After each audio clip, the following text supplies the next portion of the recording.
positions you take, because they might just come back and take you. I am not applauding his death. That boy should not have died. His children got to be raised without a father. His wife has to deal with living without her husband. It should not have gone down like that. But the Bible says, if you live by the sword,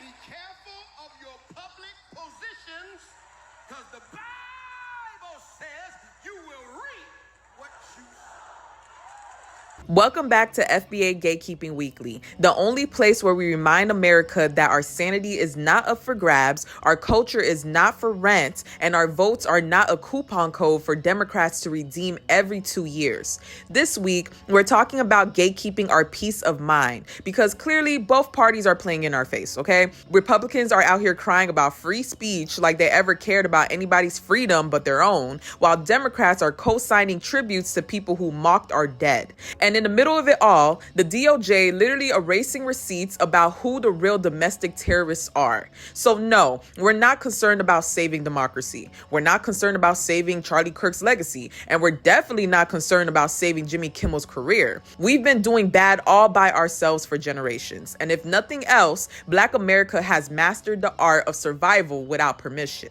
So let's get into it. I'm glad Jimmy Kimmel got canceled, because honestly, y'all needed to see a white man be silenced for y'all to get how absolutely ridiculous this is. Y'all loved watching people lose their jobs over their opinions, even though y'all called it cancel culture when y'all were losing your jobs over your racism, which is not an opinion, it's a character flaw, right? Now, let me be clear. I love Jimmy Kimmel. I don't think he deserved to lose his show, but the fact that y'all are now saying, you know what, this is a little ridiculous. Why would they do that to Jimmy Kimmel? Y'all are remembering what happened to free speech. Y'all defended hate speech all the livelong fucking day. And then when this happened, everybody all of a sudden was a prude. It was the pearl clutching. It was this, that, and the third. So you know what? I do hope that Jimmy Kimmel gets his show back, whether it be on a different network, whether that means like I don't know if you can go up against ABC because they got Disney. However, I do think that this is eye-opening for a lot of people. And so if it had to happen, it had to happen. But white people, don't let this go over your head, say that's a damn shame, and move on. Use that fury for something, for fucking once. Please. MAGA is crying about free speech again in the wake of Charlie Kirk getting taken out. And they're acting like the Constitution itself just got buried with him. Suddenly, Jimmy Kimmel and a few other loudmouths are realizing what it feels like to get censored. And, Black folks, we're sitting back, watching, sipping tea, because here's the hard truth. We've never had free speech in this country ever. From Muhammad Ali being stripped of his title for refusing the draft, to Colin Kaepernick being blackballed for kneeling, fast forward to today, when even museums like the Smithsonian aren't allowed to tell the truth, slavery exhibits are getting watered down to make white visitors feel comfortable as we speak in this very moment. Black truth has always been treated as contraband. So forgive us if we don't shed a tear for a late night comedian losing their monologues, because Black Americans have been living in censorship jail for literal centuries now in America. And here's the thing. I don't have a problem with Jimmy Kimmel losing his show. Why? Because it's supposed to be white people that's fighting this fight.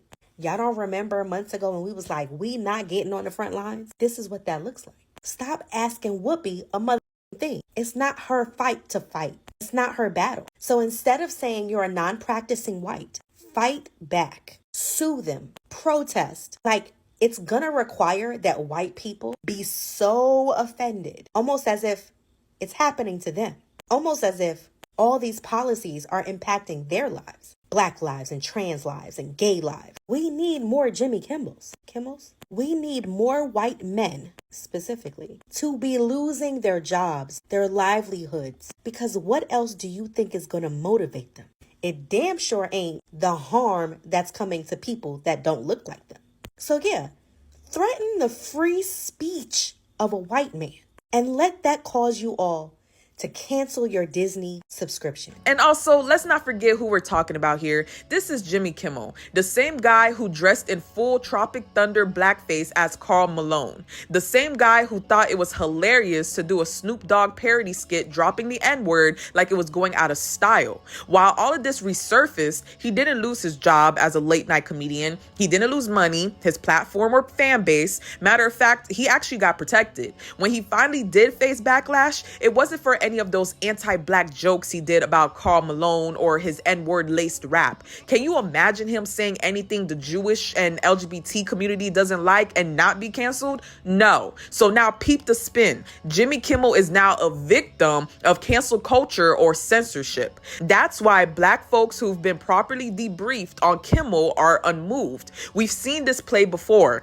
White entertainers use us as props, get protected, and then clutch pearls about free speech when the hammer finally comes down. Meanwhile, in the real world, 300,000 black women lost their jobs this year. Not one breaking news alert. No celebrity standing on stage crying for them. No free speech march for their mortgages. No candlelight vigils. No bipartisan condolences. Just silence. And that silence tells us everything we need to know. White discomfort is newsworthy. Black survival is not. So when they ask why we aren't rallying for Jimmy Kimmel's paycheck, the answer is simple. You want us to cry for his mic, but not for our mother's meal? You want us to defend his free speech, but not our freedom to survive? Now let's move to the Democrats, because why should we care when it's obvious that they don't? Jimmy Kimmel gets yanked off air for criticizing MAGA's spin on Kirk's death. Crickets, no resolutions, no press conferences, no defense of artistic or political expression. However, these same Democrats who brand themselves as defenders of free speech, civil rights, and anti-racism somehow found the energy to vote unanimously for a national day of remembrance for Charlie Kirk, a man whose legacy is being a human billboard for Christian white nationalist anti-black rhetoric. We're a truth-seeking show, but I can say declaratively, this guy is not worthy of a national holiday. He is not worthy of godlike status. In fact, I think it's really harmful. Kirk describes King as, quote, a bad guy. It's true. And Kirk's self-described very, very radical view that the country made a mistake when it passed the Civil Rights Act. Also true. Once a week, we talk about why the Civil Rights Act was a mistake. The writer accuses Charlie of saying, and I quote, "Black women do not have brain processing power to be taken seriously."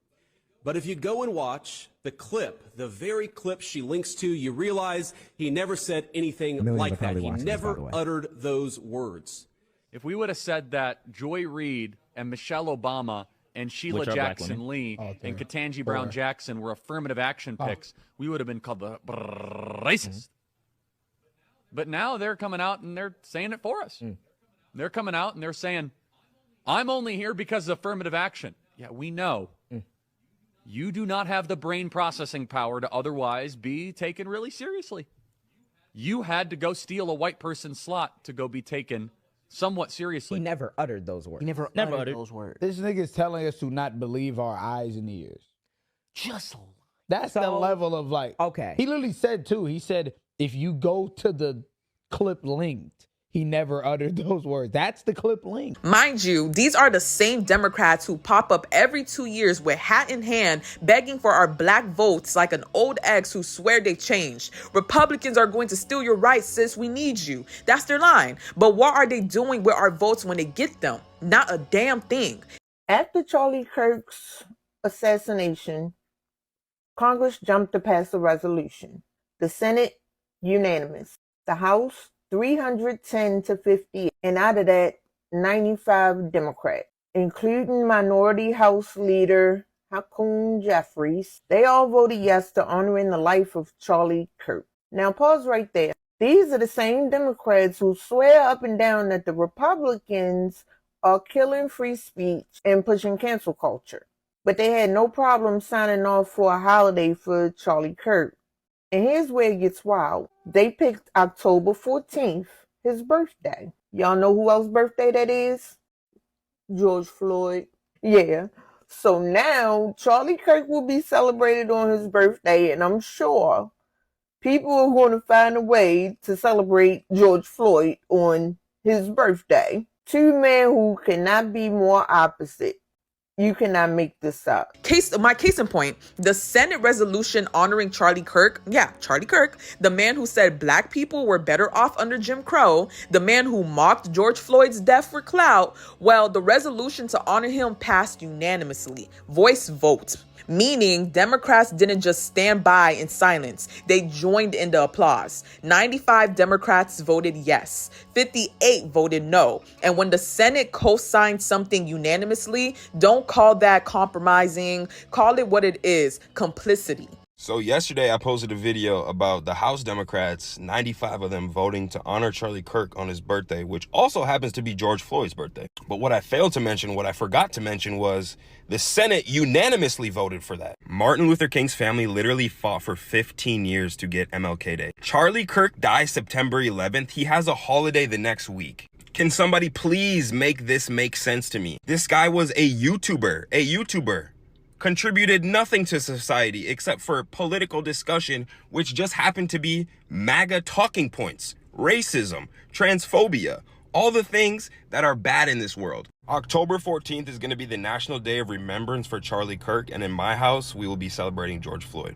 What pisses me off is the resolution passed with unanimous consent, so it would just take one person to say, hey, I object. And then there would be a vote on it. And I know there's people in my comments going to be saying, well, that would be a waste of time. But maybe the Democrats could try something new. I don't know. This is why black folks stay in unbothered mode. Because at this point, all we can do is just shake our head. Because think about the insult of October 14 now carrying two legacies. George Floyd, whose last words, I can't breathe, sparked a global reckoning about race and police brutality. And Charlie Kirk, who made a career out of mocking that reckoning and telling us we didn't deserve air.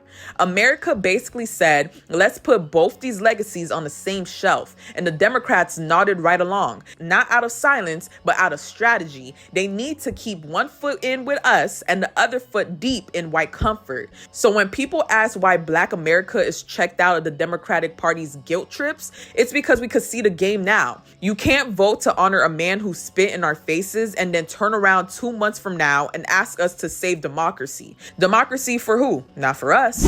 Now this right here, this is a masterclass in bipartisan gaslighting. As if voting for the Day of Remembrance wasn't enough insult, let's add injury. While Democrats are helping Trump honor our friendly neighborhood spokesperson for white supremacy, his DOJ is busy erasing the receipts.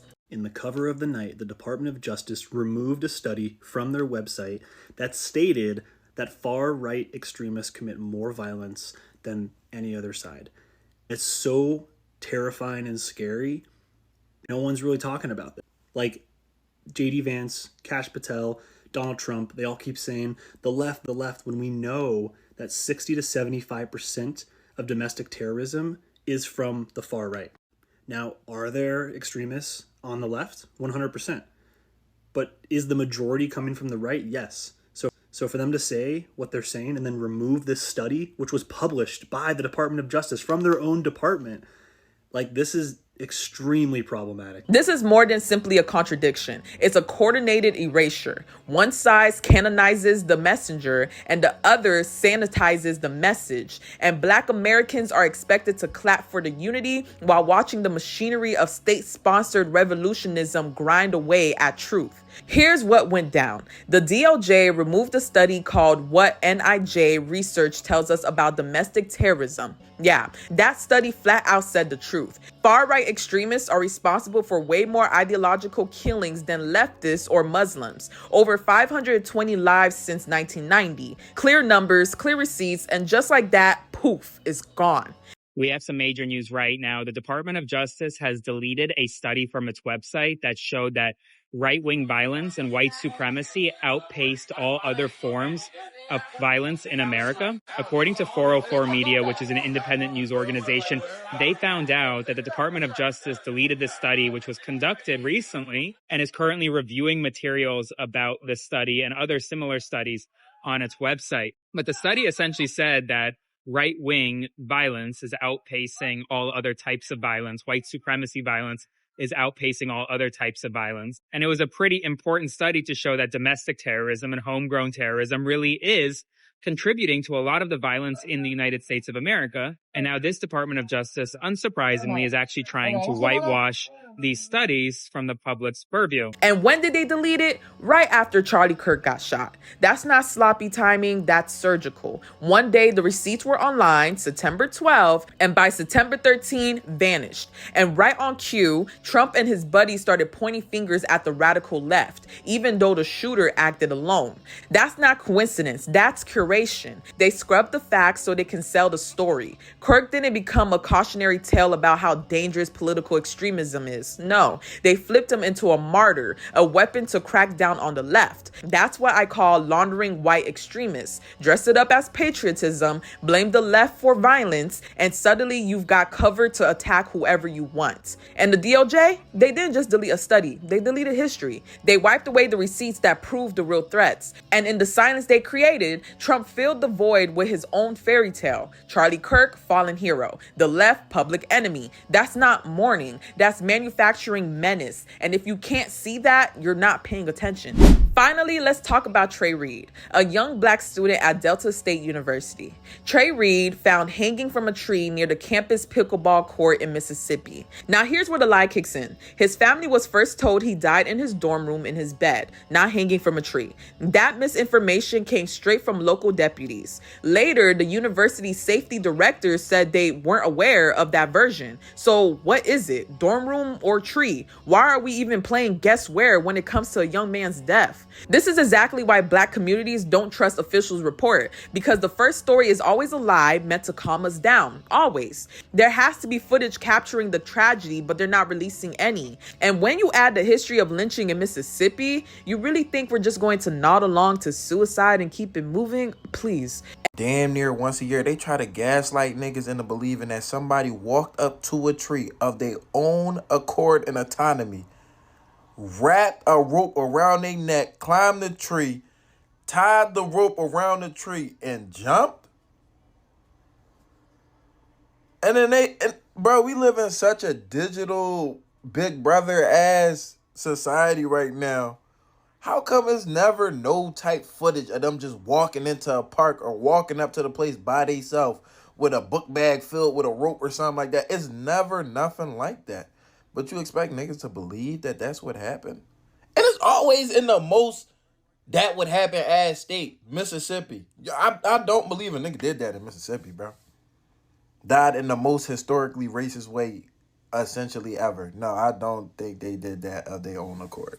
They be like, oh, did you hear about the boy who committed suicide in Alabama, Arkansas, Mississippi? Committed suicide? Oh, how he died? Oh, he hung himself from a tree. Nah, I actually don't think that that's how that went down at all.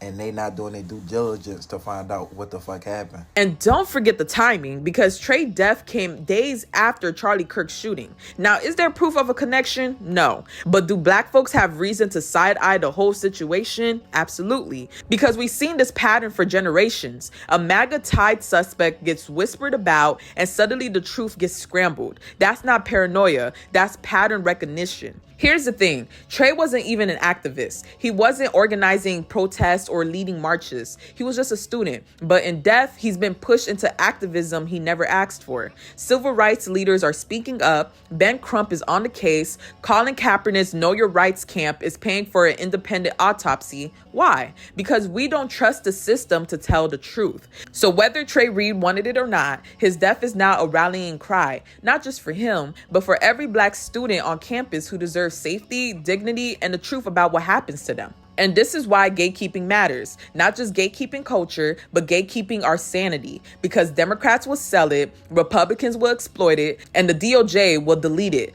Black America has had to learn how to guard our peace of mind, because if we don't, nobody else will. We can't do bad all by ourselves. Lord knows we've been forced to for generations. But the difference now is that we're not swallowing the lies anymore. We're calling names, drawing lines, and refusing to let America gaslight us into silence. So this has been the Culture Debrief. Please like, comment, and subscribe. And I talk about black news all the time, so just stick around and support.